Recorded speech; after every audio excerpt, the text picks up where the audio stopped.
Pretty here, and today I have this beautiful tree to share with you. Are you guys ready to see it? Come on, let's go!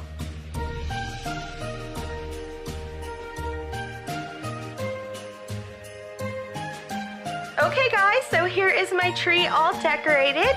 I actually let the dolls help decorate this, and it was probably a bad idea because Draculaura kind of got a little wrapped up, and she managed to only get a little bit of garland on the tree, but it still came out really pretty.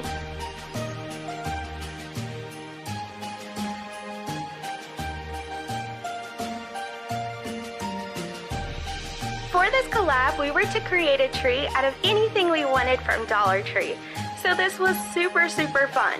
I actually did another collab where I hauled all of this stuff, and I'm going to have that linked below. Please don't forget to go check out Pumpkin and Me's video as well. Don't forget to tell him I sent you, and I'll see you guys in the next video.